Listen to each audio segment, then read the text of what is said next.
फिर भी सुनता है। अच्छा, कुछ लोग समझते हैं कि अल्लाह सुनेगा तभी जब वो क्या होगा, कान वाला होगा। नहीं, अल्लाह जिसको जिस्मानियत से क्या है, बात है, लेकिन फिर भी वो सुनता है। ये तो अल्लाह ने हमें दिए हैं कान, अल्लाह तो वैसे ही सुनता है, अल्लाह इन कानों का मोहताज नहीं है। अजीजा ने मोहतरम, यहाँ पर आप थोड़ा सा तवज्जो कीजिएगा कि ये जो औरत है जिसका तज़किरा किया जा रहा है कि अल्लाह फरमा रहा है कि हमने उसको सुन लिया जो आपसे अपने शौहर के हवाले से क्या कर रही है, बहस कर रही है। बहस बोले तो रहम पाने के लिए कर्म की तलब की खातिर बार बार जिद करना, या रसूलुल्लाह कर्म फरमाए। या हजरत खौला बिन्ते सालबा हो रहा था, हजरत खौला बिन्ते सालबा इनके शौहर हैं हजरत औस रज़ियल्लाहु ताला। हजरत औस ने इनको कह दिया कि तुम तो मेरी माँ की तरह हो, तुम्हारी जो पीठ है, तुम्हारी जो पुष्ट बनाई है वो मेरी माँ के मिस्र है। इसको फुकाहा इज़ाम ज़िहार कहते हैं। फरमाया कि तुम तो मेरी माँ की पुष्ट की तरह हो। ये जब बात कह दी तो फिर उसके बाद थोड़ा सा जब बातों में मशगूल हुए तो कहने लगे अपनी बीवी से कि मुझे लगता है कि मैंने अनजाने में अपने ऊपर तुझे हराम कर दिया है। क्योंकि ज़माने जहलियत में ऐसे अल्फाज ज़िहार करना, तशबीह देना, अपनी बीवी को अपनी माँ से तशबीह देना या बहन से तशबीह देना, ये तलाक के जुमले माने जाते थे। ये कहा जाता था कि इससे क्या हो जाती है, तलाक वाक़ई हो जाती है। तो मुझे लगता है कि तुम्हें तलाक हो गई और तुम मुझ पर अब हराम हो गए। तो हज़रत खौला बिन्त सालबा रज़ियल्लाहु ताला अन्हा सीधा हुजूर की बारगाह में पहुंच गई। हुजूर की बारगाह में पहुंच गए। हुजूर की बारगाह में जाने के बाद अर्ज़ करती, या रसूलल्लाह सल्लल्लाहु अलैहि वसल्लम, मेरे बच्चे हैं छोटे छोटे, ठीक है, बच्चे हैं मेरे छोटे छोटे, मेरे पास माल नहीं है, मेरा जो माल था वो खत्म हो गया, मेरे माँ बाप मौजूद नहीं है। या रसूलुल्लाह सल्लल्लाहु अलैहि वसल्लम, मेरे बच्चे अगर मैं अपने शौहर के पास छोड़ती हूँ तो मेरे बच्चे भूख मर जाएंगे, इनकी कैर कौन करेगा, इनकी हिफाजत कौन करेगा, क्योंकि मेरे बच्चे बहुत छोटे हैं और मेरा शौहर उनकी हिफाजत नहीं कर सकता, उनको पाल नहीं सकता। और अगर मैं अपने बच्चों को अपने साथ ले जाती हूँ तो फिर मुझे खर्चा कौन देगा, बच्चों को पालने के लिए पैसों की जरूरत होती है। या रसूलल्लाह कोई रास्ता निकाले। तो नबी पाक सल्लल्लाहु अलैहि वसल्लम ने खामोशी इख्तियार फरमा ली। कहा बीबी मेरे पास इस पर कोई रहनुमाई नहीं है इस वक्त। बरोबर कंटिन्यू हजरत खौला बिन्त सालबा मुसलसल कंटिन्यू अल्लाह की बारगाह में भी यूं आसमान की तरफ मुंह उठा उठा करके शिकायत करती और हुजूर की बारगाह में अर्ज करती, नहीं या रसूलल्लाह कोई तो हल निकाले। और अल्लाह से कहती, ए अल्लाह, ए आसमानों के रब, है मोहम्मद अरबी के रब, मेरे लिए कोई तो फैसला उतारे आसमानों से। अल्लाह पाक ने फरमाया, कद समी अल्लाहु कौलल्लती तुजादिलुका फी ज़ौजिहा, बेशक अल्लाह ने उस खातून की सुन ली जो अपने शौहर के हवाले से क्या कर रही थी आपसे। कितनी मोतबर खातून है ये, अल्लाहु अकबर। वतश्तकी इलल्लाह, और अल्लाह की बारगाह में क्या कर रही थी, शिकायत कर रही थी। अल्लाह तबारक व तआला सुन रहा था आप दोनों की बातें। इन्नल्लाह समीउन बसीर, बेशक अल्लाह सुनता और देखता है। एक बार हजरत उमर इब्न खत्ताब रज़ियल्लाहु तआला अन्हु अपने दौरे खिलाफत में कहीं से जा रहे थे, आपके साथ बंदे भी थे बहुत सारे। अब बंदे थे तो हजरत खौला बिन्त सालबा उस वक्त बूढ़ी हो चुकी थी, ज़ईफ हो चुकी थी। हजरत खौला बिन्त सालबा ने पुकार के कहा, ए उमर, उमैर से उमर बन गया। ए उमर, उमैर से याद है ना तुझे, तुझे एक वक्त में उमैर कहा जाता था, बंदों के बीच में है। अब देखो बादशाह हैं हजरत उमर इब्न खत्ताब, और कितनी आधी दुनिया पे हुकूमत कर रहे हैं हजरत उमर इब्न खत्ताब।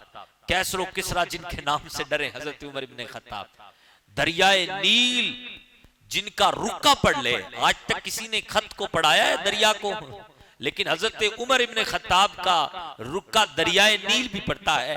जमीन भी आपकी बात मानती है। हजरत उमर इब्न खत्ताब वो है कि जिस रास्ते पे चल पड़े उस रास्ते से शैतान भी अपना रास्ता छोड़ देता है कि उमर आ रहे हैं।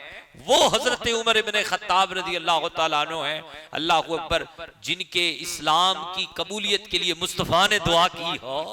वो हजरत उमर इब्न खत्ताब है, लोगों के दरमियान है, लेकिन बड़े ही अदब के साथ हजरत खौला बिन्त सालबा के पास अदब से खड़े हो गए।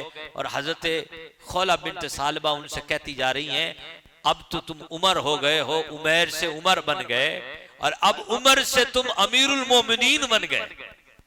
एक वक्त था जहां तुम्हारी कोई पहुंच नहीं थी, आज मुसलमानों का बच्चा बच्चा तुम्हें हाकिम मानता है, अमीरुल मोमिनीन मानता है। ए उमर, अल्लाह से डर, अल्लाह से, हमेशा अल्लाह से डरते रहना। ये बातें हो रही थी और बातें बहुत आगे तक चली गई। और जब ये जुदाई हुई तो उस वक्त किसी ने कहा, आपके लोगों में से किसी ने कहा, ए अमीरुल मोमिनीन, इतना टाइम लगा दिया इस बुढ़िया की सुनने में, इतना वक्त खर्च कर दिया, आप अमीरुल मोमिनीन है, खिलाफत के सारे मामलात आपको देखने हैं, लेकिन आपने इस बुढ़िया की सुनने में इतना टाइम सर्व कर दिया, इतना वक्त सर्व कर दिया। अल्लाह अकबर। तो हजरत उमर ने यही कहा कि मैं उसकी क्यों ना सुनूं जिसकी अल्लाह सुनता है, मैं उसकी क्यों ना सुनूं जिसकी अल्लाह सुनता है। उमर को वो दिन ना दिखाए अल्लाह कि जिसकी अल्लाह सुनता है उसकी ना सुने। अल्लाहु अकबर। हजरत उमर इब्न खत्ताब रज़ी अल्लाह तआला अन्हु के इस अमल से हमें ये सबक हासिल करना चाहिए कि हजरत खौला बिन्त सालबा जिनका तस्करा चल रहा है वो कितनी ऊंची शान की मालिक हैं। अल्लाहु अकबर। तो अल्लाह ने फरमाया कि हमने सुन ली इनकी बातों को जो शौहर के बारे में आपसे बहस करती है। अल्लज़ीना युज़ाहिरून मिनकुम मिन निसाइहिम मा हुन्ना उम्महातिहिम इन उम्महातुहुम इल्लल्लाहि वलदनहुम व इन्नहुम लयक़ूलून मुनकरम मिनल क़ौलि व ज़ूरा इन्नल्लाह लअफ़ुव्वुन गफ़ूर। ज़िहार के मसाइल बयान हो रहे हैं।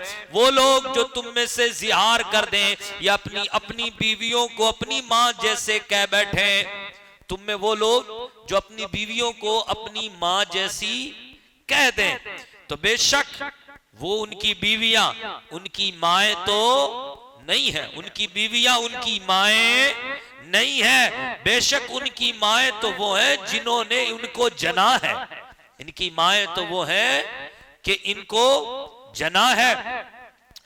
व इन्नहुम लयक़ूलून मुनकरम मिनल क़ौलि व ज़ूरा, और बेशक उन्होंने जो कहा यानी अपनी बीवी को माँ जैसा कहा, ये उन्होंने नापसंदीदा बात कही, झूठी बात कही, अच्छी बात नहीं है ऐसा कहना, ये झूठी बात है। व इन्नल्लाह लअफ़ुव्वुन गफ़ूर, ए बीबी तेरा भला हो, सारे मुसलमानों का भला हो गया।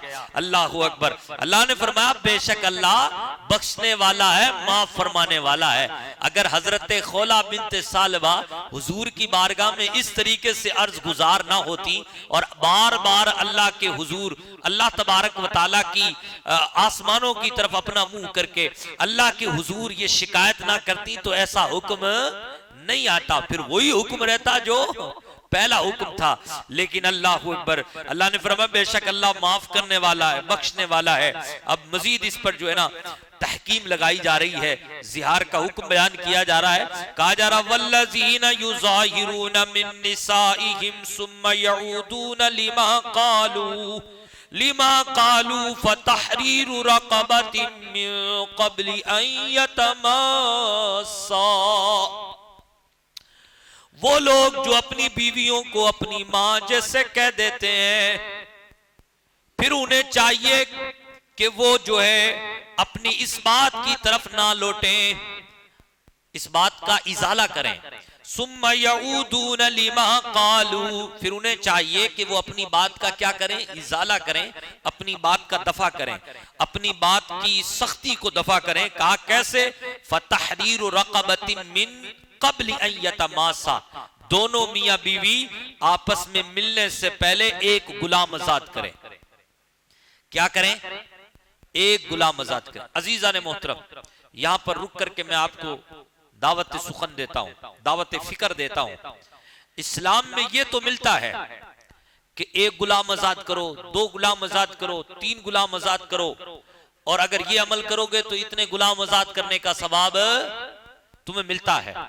लेकिन इस्लाम में कहीं भी ये अमल नहीं मिलता कि तुम ये गुलाम करो, ये गुलाम अपना लो, ये गुलाम अपना लो, या इस गुलाम को अपनाने पर तुम्हें इतना सवाब मिलेगा। इसका मतलब ये हुआ कि जब इस्लाम रौनक अफरोज हुआ तो उस वक्त गुलामी का दौर दौरा था, इस्लाम ने धीमे धीमे करके इस गुलामी के दौर को क्या कर दिया, खत्म कर दिया। सबसे पहले गुलामों को आजादी देने वाला जो मजहब है वो मजहब इस्लाम है, और यही वजह है कि आज हर कोई आजाद है। अगर इस्लाम ने इस तरीके की सहूलियात फराम ना की होती, मुस्तफ़ा करीम सल्लल्लाहु अलैहि वसल्लम ने करम ना फरमाया होता, तो फिर आप देखें कि ये सारे मामलात जो आज आजादी का परवाना चारों ओर नजर आ रहा है, ये नजर नहीं आता। तो फरमाया जा रहा है कि अगर तुम जिहार कर बैठो तो तुम अपनी बात का इजाला एक गुलाम को आजाद करके करो। ज़ालिकुम तुअज़ून बिह, और ये तुम्हारे लिए नसीहत है, ये तुम्हारे लिए नसीहत है। वल्लाहु बिमा तामलून खबीर, अल्लाह तबारक व तआला तुम्हारे कामों से बाखबर है। अल्लाह तुम्हारे कामों से क्या है, बाखबर है। अजीजा ने मोहतरम, अब मजीद इसका हुक्म बयान किया जा रहा है। फमन लम यजिद फसियामु शहरैनि मुतताबियैनि मिन क़ब्लि अन यतमास्सा। अब अगर तुम गुलाम नहीं पाते, गुलाम नहीं पाते, तुम्हारे पास गुलाम नहीं है, करना गुलाम ही है आजाद, गुलाम नहीं है मौला, गुलाम नहीं है, तो फिर दूसरा काम ये कर सकते हो। अगर तुम गुलाम को ना पाओ तो फिर तुम 2 महीने के लगातार रोजे रखो। कितने महीने के? 2 महीनों के लगातार रोजे रखो, इससे पहले कि तुम एक दूसरे से मिलो। मियां बीवी के मिलने से पहले, जब से जिहार हुआ है तब से आपको मिलना नहीं है। पहले 2 महीने के पे दर पे क्या रखने हैं, रोजे रखने, 2 महीने के लगातार रोजे रखने। लेकिन ये अमल तब करना है जब आप गुलाम नहीं पाते। गुलाम पाते हैं तो पहले गुलाम को आजाद करना है, गुलाम नहीं है तो अब पे दर पे 2 महीने के क्या रखने हैं, रोजे रखने हैं। जी जनाब, इस तरीके से जिहार का कफारा अदा हो जाएगा। अल्लाह पाक फरमा रहा है फमन लम यस्तती फइतआमु 60 मिस्कीना, और अगर तुम इसकी भी ताकत नहीं रखते, 2 महीने के पे दर पे रोजे रखने की भी ताकत कौन नहीं रखेगा? बूढ़ा आदमी नहीं रखेगा, बीमार आदमी नहीं रखेगा। तुम पे दर पे अगर 2 महीने के रोजे रखने की भी इस्तेताअत नहीं रखते तो तुम 60 मिस्कीनों को खाना खिलाओ। कितनों को? 60 मिस्कीनों को खाना खिलाओ। ज़ालिका लितुमिनु बिल्लाहि व रसूली, ये इसलिए ताकि तुम अल्लाह पर ईमान रखो और उसके रसूल पर ईमान रखो। व तिलका हुदूदुल्लाह, ये अल्लाह की हदें हैं, अल्लाह ने बयान की हैं। वलिल काफिरीन अज़ाबुन अलीम, और काफिरों के लिए दर्दनाक अजाब है, काफिरों के लिए दर्दनाक अजाब है। अजीजा ने मोहतरम, ये यहां से लेके यहां तक जिहार के अहकामात बयान किए गए हैं।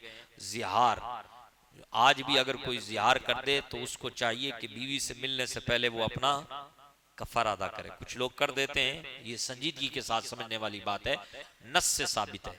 जिहार का जो हुक्म है, जिहार का जो बयान है, वो कुरान से साबित है।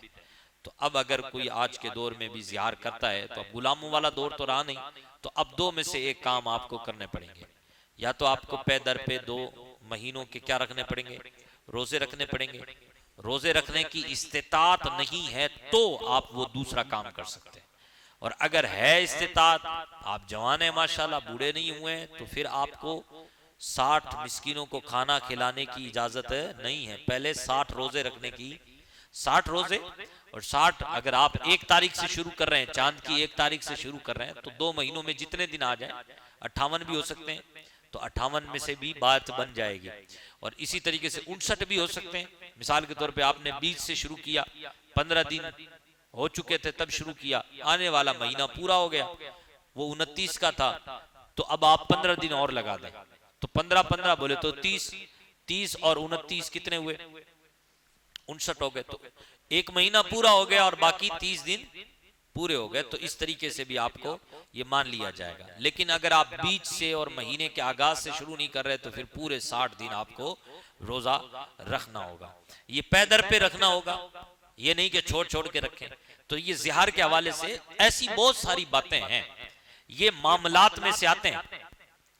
ये किस में आते हैं? मामलात में। देखें, मुसलमानों पर जो फर्ज उलूम है ना, हर मुसलमान पर वो फर्ज उलूम सीखना फर्ज है। जो उलूम फर्ज है वो हम पर सीखना क्या है? फर्ज है। देखें, फर्ज उलूम में अकाईद आते हैं। हुजूर का फरमान है, तलबुल इल्म फरीदतुन अला कुल्li मुस्लिमिन व मुस्लिमा, हर मुसलमान मर्द और औरत पर इल्म सीखना फर्ज है। शरीयत का इतना इल्म जो उलूम फर्ज है वो सीखना फर्ज है। अकाईद के हवाले से जो चीज सीखना फर्ज है वो सीखना हम सबको फर्ज है। नमाज इबादत के हवाले से नमाज रोजा ये तमाम तर ये भी सीखना हम पे फर्ज है। तीसरी चीज है मामलात, निकाह है, तलाक है, जिहार है, लिआन है, ये तमाम तर मामलात, तिजारत के मसाइल हैं, खरीदो फरोख्त के मसाइल हैं, ये जो मामलात है ना, इनका भी आपको और हमें सीखना फर्ज है। चौथी चीज आती है मोहलिकात व मुंजियात। कितनी चीजें ऐसी हैं जो आपको हलाक कर देती हैं, कितनी चीजें ऐसी हैं कि अगर आप वो दिल में पा लें या दिल में अगर आप इसको पैदा कर लें अपने अंदर, तो अल्हम्दुलिल्लाह आप उन चीजों की वजह से सुरखरू होते हैं। इन चीजों को सीखना एक हर मुसलमान मर्द और औरत पर क्या है जी जनाब? फर्ज है। अब हमने लोगों को देखा है, लोग छोटी छोटी बातों पे बहसें कर रहे होते हैं गलियों में बैठ करके।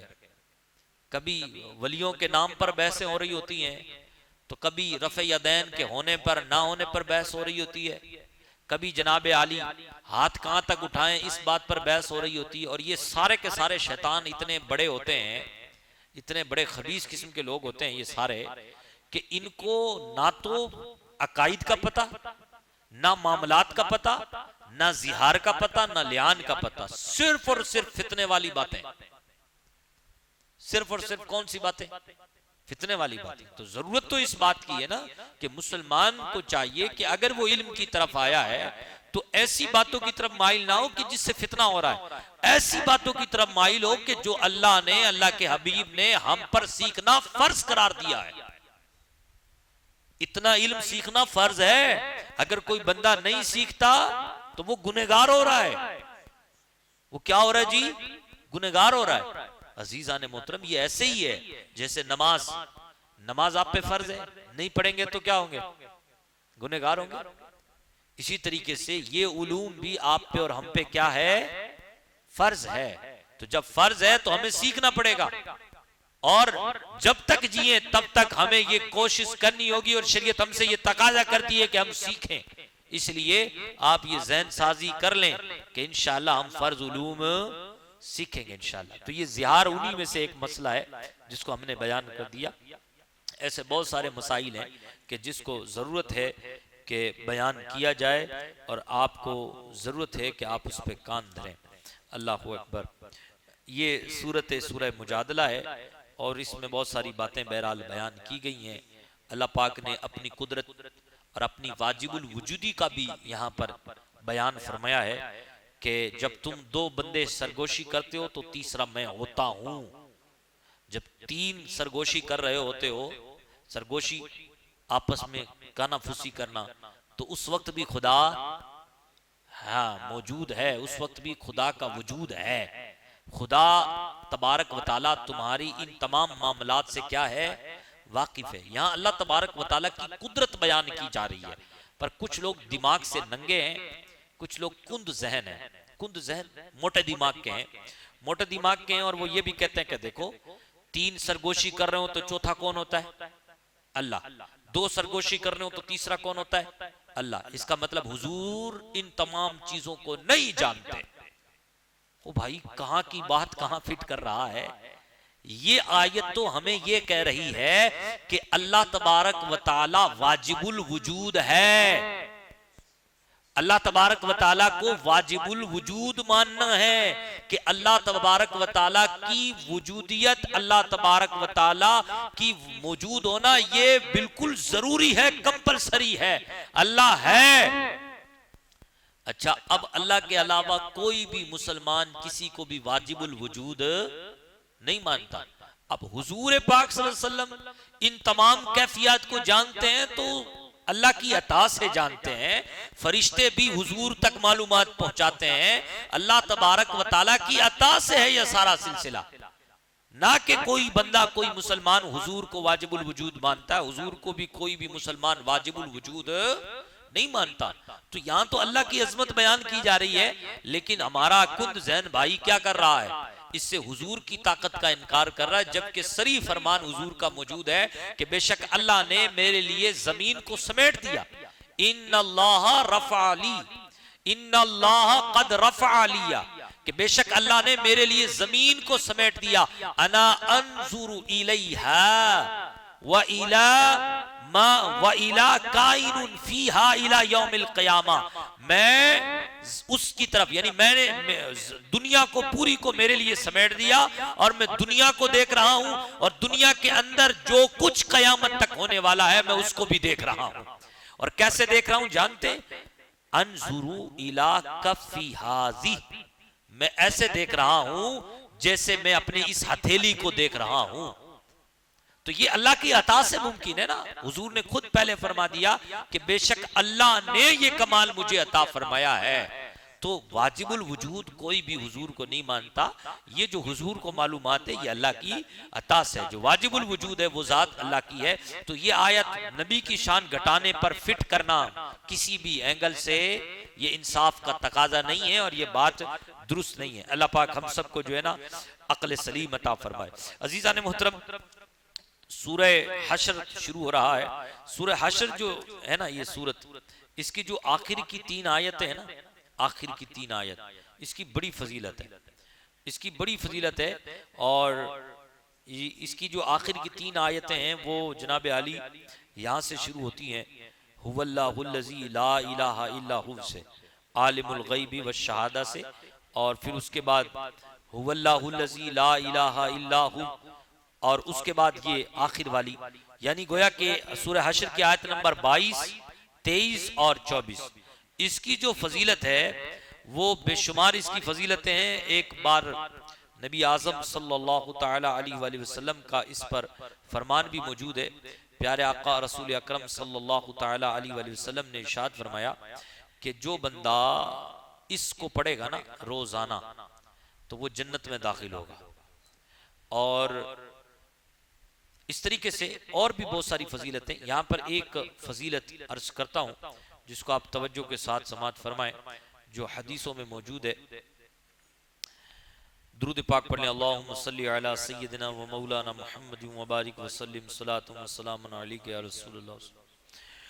हदीस ये कि नबी आज़म सल्लल्लाहु अलैहि वसल्लम ने इरशाद फरमाया, जिसने सुबह के वक्त 3 मरतबा आऊज़ु बिल्लाहिस समीइल अलीम मिनश शैतानिर रजीम, आऊज़ु बिल्लाहिस समीइल अलीम मिनश शैतानिर रजीम, तिर्मिज़ी शरीफ की हदीस है, कहा, और सूरह हश्र की आखिरी 3 आयात की तिलावत की तो अल्लाह ताला 70,000 फरिश्ते मुकर्रर कर देता है।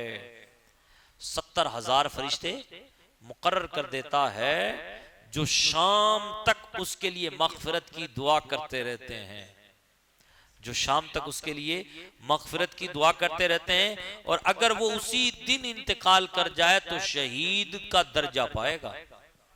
अगर उसी दिन वो इंतकाल कर जाए तो शहीद का दर्जा पाएगा। सुभान अल्लाह। और जो शख्स शाम के वक्त उसे पढ़े तो उसका भी यही मर्तबा है। अल्लाहु अकबर। तो ये कितनी प्यारी फजीलत मौजूद है। इसी तरीके से हजरत अबू उमामा बाहिली रदियल्लाहु तआला अन्हु से रिवायत है, सरकार दो आलम सल्लल्लाहु अलैहि वसल्लम ने इरशाद फरमाया, जिस शख्स ने रात या दिन में सूरह हश्र की आखिरी 3 आयतें पढ़ी, उसी रात या दिन में उसका इंतकाल हो गया तो उसने अपने ऊपर जन्नत को वाजिब कर लिया। तो अल्लाह करीम से दुआ है, अल्लाह करीम हम सबको सूरह हश्र की आखिरी 3 आयत सुबह शाम पढ़ने की सआदत अता फरमाए, पढ़ने की तौफीक अता फरमाए। सूरह हश्र की जो शुरुआत हो रही है वो इस आयत मुबारका से हो रही है, सब्बह लिल्लाहि मा फिस समावाति व मा फिल अर्द व हुवल अजीजुल हकीम। अल्लाह ही के लिए तस्बीह बयान करती है हर वो चीज जो आसमानों में है और जो जमीन में है, बेशक वो गालिब है, हिकमत वाला है। उसके बाद जनाब आली सूरह मुम्तहिना शुरू हो रही है, तो वो भी जो है ना अल्लाह तबारक व तआला के इस फरमान से, या अय्युहल्लज़ीना आमनू ला तत्तखिज़ू, ए ईमान वालों तुम इनको दोस्त मत बनाओ। इनको उनको दोस्त, इनको से मुराद वलद्दालीन गैरिल मग़दूब अलैहिम, वलद्दालीन और गैरुल मग़दूब अलैहिम को दोस्त ना बनाओ, उनसे याराना मत निभाओ, वरना हशर बहुत बुरा होगा। उसके बाद सूरह सफ शुरू हो रही है। सूरह सफ भी इस आयत से शुरू हो रही है, सब्बह लिल्लाहि मा फिस समावाति व मा फिल अर्द, अल्लाह ही के लिए तस्बीह करती है हर वो चीज जो आसमानों में है और जो जमीन में है, बेशक वो गालिब है, हिकमत वाला है। उसके बाद अल्लाह ने कहा, या अय्युहल्लज़ीना आमनू, ए ईमान वालों, लिम तक़ूलूना मा ला तफ़अलून, तुम क्यों कहते हो वो बात जो करते नहीं, जो करनी नहीं वो कहते क्यों हो? अगर कहते हो तो फिर करो, सीधी सी बात है। कहते तो हो लेकिन करते बड़ी बड़ी फेंकते हो। मैं बहुत अच्छा हूं, बहुत अच्छा मेरा किरदार है, मैंने किसी को नाराज नहीं किया। जनाब भाई को नाराज कर बैठा है। मैंने किसी को नाराज नहीं किया, जनाब जो है ना बच्चों को नाराज कर बैठा है। मैंने अल्लाह और उसके रसूल को नाराज कर बैठा और कहता ना ना मैं किसी को नाराज नहीं करता। तूने अल्लाह और उसके रसूल को तो छोड़ा नहीं, और तू कहता है कि मैं, कहता है तू, इसलिए कहे मत, करके दिखा, करके दिखा। अल्लाह पाक ने यहां तरबियत की है। दो कौल है मुफस्सिरीन किराम के, एक तो ये कि सहाबा की तरबियत की है। सहाबा तो हमेशा वही करते थे जो कहते थे, लेकिन सहाबा के जरिए से हमारी तरबियत हो रही है कि मुसलमानों तुम जो कहते हो वो करो, वो कहो मत ना जो। अब लोग बड़ी बड़ी बातें करते हैं और कहते भी हैं कि इस्लाम क्या देता है, मसावात का दर्स देता है। हकीकत है ये है कि नहीं? अब इस बात को मुसलमान बड़े डंके की चोट से कहता है इस्लाम बराबरी का दर्स देता है, लेकिन मुसलमानों के हालात देखो। मुसलमानों के हालात ये हैं कि जात से हट करके रिश्ता नहीं करते, जात से हट करके निकाह के मामलात नहीं करते, ज़कात जात से हट करके और दीगर मामलात भी नहीं करते। नहीं नहीं, हमारी कौम का बंदा चाहिए, हमारे समाज का बंदा चाहिए। ए मेरे प्यारे और अजीज भाइयों, देखो या तो कहना बंद कर दो, और इस्लाम तो कहता है। अब आप कहेंगे कि यार कहना तो बंद हो ही नहीं सकता क्योंकि इस्लाम को फॉलो करते हैं। जिसने कह दिया ला इलाहा इल्लल्लाह मुहम्मदुर रसूलुल्लाह, गोया उसने कह दिया इस्लाम बराबरी का हुक्म देता है। गोया उसने कह दिया बड़ों की ताजीम करना इस्लाम है। गोया उसने कह दिया छोटों से प्यार करना इस्लाम है। जिसने कलमा पढ़ा गोया उसने कह दिया माँ बाप का एहतराम करना इस्लाम है। जिसने कलमा पढ़ा उसने गोया कह दिया पड़ोसियों के साथ उसने सलूक करना ये ईमान है। जिसने कह दिया कलमा पढ़ दिया गोया उसने ये कह दिया कि जिना करना हराम है। जिसने कलमा पढ़ा उसने इस्लाम के तकाज़ों का ऐलान कर दिया। तो अब एक ही बात बचती है कि जब आपने कलमा पढ़ दिया है तो फिर करके दिखाओ। आ ही गए हो मैदान में, कलमा पढ़ी दिया है तो फिर ये चीजें अपने अंदर भी समाओ। अल्लाह अकबर। अल्लाह पाक फरमाता है ईमान वालों तुम वो क्यों कहते हो जो तुम करते नहीं। तुम कहते हो ला इलाहा इल्लल्लाह मुहम्मदुर रसूलुल्लाह, लेकिन उसके तकाजे पूरे नहीं करते। ना शादियों में तुम्हारे तकाजे पूरे हो रहे होते हैं, ना जो है अपनी खलवतों में तुम्हारे तकाजे पूरे हो रहे होते हैं। कलमे के तकाजे भी पूरे करो। आगे अल्लाह ने इसकी मजम्मत बयान फरमाई, फरमाया कबूरा मक्तन इंदल्लाहि अन तक़ूलू मा ला तफ़अलून। अल्लाह के नजदीक ये बहुत बड़ी बात है। अल्लाह के नजदीक ये छोटी मोटी बात नहीं है, अल्लाह के नजदीक ये बहुत बड़ी बात है कि अंतकुलू मा ला तफअलून, कि तुम कह तो सही, कह तो दो लेकिन करो नहीं, कहते तो हो लेकिन करते नहीं हो। ये अल्लाह के यहाँ बहुत बड़ा मसला है, और इसलिए अल्लाह ने उसूल बयान फरमाया, इन्नल्लाह ला युगय्यिरु मा बिकौमिन हत्ता युगय्यिरु मा बिअनफुसिहिम, बेशक अल्लाह पाक किसी कौम की हालत उस वक्त तक नहीं बदलता जब तक कि कौम खुद अपनी हालत ना बदल ले। अल्लाह के नजदीक बहुत बड़ी बात है, इसलिए कहते हो तो फिर करके दिखाओ। अल्लाह अकबर। अब इसकी 8 नंबर आयत पे जाएंगे तो बहुत बेहतरीन सा मजमून बयान है, और इसके साथ साथ जनाब आली 10 नंबर आयत पे चले जाएं तो 10 नंबर आयत पे भी बहुत शानदार मजमून बयान है। चलें 10 नंबर आयत को पढ़ के सुना देता हूँ। या अय्युहल्लज़ीना आमनू हल अदुल्लुकुम अला तिजारतिन तुनजीकुम मिन अज़ाबिन अलीम, ए ईमान वालों क्या हम तुम्हें ऐसे सौदे के बारे में ना बता दें, तुनजीकुम मिन अज़ाबिन अलीम, जो तुम्हें दर्दनाक अजाब से बचा ले। दर्दनाक अजाब से वो सौदा तुम्हें बचा लेगा, वो तिजारत तुम्हें बचा लेगी। दर्दनाक अजाब दुनिया का भी है, कब्र का भी है, हशर के मैदान का भी है। दुनिया का ये है कि ऐसा कर्जा, जो कर्जा आपने ख्वाहिशात पूरा करने के लिए लिया हो, वो कर्जा आप पर दुनिया का अजाब है। हुजूर ने इससे पनाह मांगी है, बुखारी मुस्लिम की हदीसें मिलती हैं कि हुजूर ने ऐसे कर्जे से क्या मांगी है, पनाह मांगी है। जबकि कर्जा हुजूर ने लिया भी है, लेकिन ऐसा कर्जा जो सिर्फ अपनी ख्वाहिशात को पूरा करने के लिए, जो अपने नफ्स को खुश करने के लिए, जरूरत के मिकदार, जरूरत के हिसाब से नहीं, अपनी नफ्सानी ख्वाहिशात के लिए, शादी करनी है, शादी पे अपने शौक पूरे करने हैं, इसलिए आपने कर्जा उठा लिया, या जो है लाइफ स्टाइल अच्छा बनाना है इसलिए आपने कर्जा ले लिया, तो ये भी एक अजाब है। इसी तरीके से मायूस हो जाना, ना उम्मीदी के फंदे में पड़ जाना, ये भी अल्लाह का क्या है, अजाब है।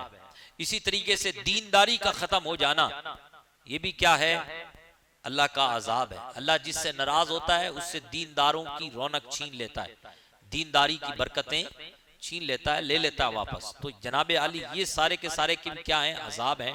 और कब्र के अजाब के बारे में तो आप सबको पता ही है, सुनते ही रहते हैं वाइज़ीन को कि कब्र का अजाब कितना सख्त है, फिर कयामत के दिन का अजाब कितना सख्त है, जहन्नम का अजाब कितना सख्त है। तो यहाँ पर सारे अजाब मुराद हैं। अल्लाह पाक फरमा रहा है, ईमान वालों से कहा जा रहा है, ए ईमान वालों क्या तुम्हें ऐसा सौदा ना बता दे, जो सौदा तुम अपना लो, ले लो तो तुम्हें अल्लाह पाक दर्दनाक अजाब से बचा ले। वो सौदा क्या है, दूसरी आयत में बयान हो रहा है, तुमिनूना बिल्लाहि व रसूल, तुम अल्लाह पर ईमान लाओ, उसके रसूल पर ईमान लाओ। ईमान वालों से कहा जा रहा है कि तुम अल्लाह पर ईमान लाओ और उसके, इसका मतलब ईमान वाले भी ईमान वाले, ईमान वालों से कहा जा रहा है कि तुम अल्लाह पर ईमान लाओ। तो ईमान वालों को सोचना चाहिए लम्हा भर के लिए कि भाई क्या बात है, अल्लाह हमसे ही कह रहा है कि ईमान लाए हम, तो इसका मतलब हमारा ईमान कहीं खत्म हो गया। तो ईमान लाओ अल्लाह और उसके रसूल पर, और अल्लाह की राह में अपने माल से और अपनी जानों से जिहाद करो, स्ट्रगल करो। वतुजाहिदूना फी सबीलिल्लाहि बिअमवालिकुम व अनफुसिकुम, फरमाया गया ज़ालिकुम खैरुल लकुम इन कुंतुम तालमून, ये तुम्हारे लिए बहुत बेहतर है, ये तुम्हारे लिए बहुत बेहतर है अगर तुम जानो, अगर तुम समझने की कोशिश करो तो ये तुम्हारे लिए क्या है, बहुत बेहतर है। कैसे बेहतर है, अल्लाह तुम्हारे गुनाहों को माफ फरमा देगा, तुम्हें जन्नत में दाखिल करेगा, ऐसी जन्नत जिसके नीचे नहरें जारी हैं, ऐसी जन्नत जो सुकून का ठिकाना है, जिसमें बागात मौजूद हैं। और सुन लो, ज़ालिकल फौजुल अज़ीम, ये बहुत बड़ी कामयाबी है, ये कोई छोटी मोटी कामयाबी नहीं है, ये बहुत बड़ी कामयाबी है। दूसरी बात ये कि अल्लाह उसको महबूब रखेगा, व उखरा तुहिब्बूनहा, अल्लाह उसे क्या रखेगा, महबूब रखेगा। नसरुम मिनल्लाह व फतहुन करीब, ऐसे बंदे की पास अल्लाह की तरफ से मदद आएगी, फतह आएगी। व बश्शिरिल मोमिनीन, और मोमिनों को बशारत सुना दो, ए ईमान वालों तुम्हारे लिए बशारत है। उसके बाद मुनाफिक उसके बाद सूरह जुमा है। सूरह जुमा में युसब्बिहु लिल्लाहि मा फिस समावाति व मा फिल अर्द अल मलिकिल कुद्दूस अल अजीज अल हकीम, इस आयत से शुरू हो रही है। और सूरह मुनाफिकून इस आयत से शुरू हो रही है। इज़ा जाअकल मुनाफिकून क़ालू नशहदु इन्नका लरसूलुल्लाह वल्लाहु यअलमु इन्नका लरसूलुहु वल्लाहु यशहदु इन्नल मुनाफिकीन लकाज़िबून। बेशक जब मुनाफिक आपके पास आते हैं तो वो कहते हैं कि बेशक आप अल्लाह के रसूल हैं, हम गवाही देते हैं कि आप अल्लाह के रसूल हैं। यानी ये मुनाफिक जब ए हबीब आपके पास आते हैं तो ऐसा कहते हैं वल्लाहु यालमु इन्नका लरसूलु, और अल्लाह तबारक व तआला बेशक जानता है और अल्लाह गवाही देता है ए मेरे हबीब आप अल्लाह के रसूल हैं। अल्लाह जानता है कि आप अल्लाह के रसूल हैं, लेकिन अल्लाह ने ये बात बयान की, रसूल की रिसालत का तस्दीक बयान फरमाने के बाद अल्लाह ने फरमाया वल्लाहु यशहदु इन्नल मुनाफिकीन लकाज़िबून, और बेशक अल्लाह इस बात पर भी गवाही देता है कि बेशक ये मुनाफिक निरे झूठे हैं। आप तो रसूल हैं ही, लेकिन ये जो आपको रसूल कह रहे हैं ये सिर्फ जुबान से कह रहे हैं, दिल से मान नहीं रह रहे। इसलिए हम गवाही देते हैं कि ये मुनाफिक क्या है, झूठे हैं। मुनाफिक हमेशा झूठा होता है। हुजूर के दौर में मुनाफिक थे तो अब बताओ कितने होंगे।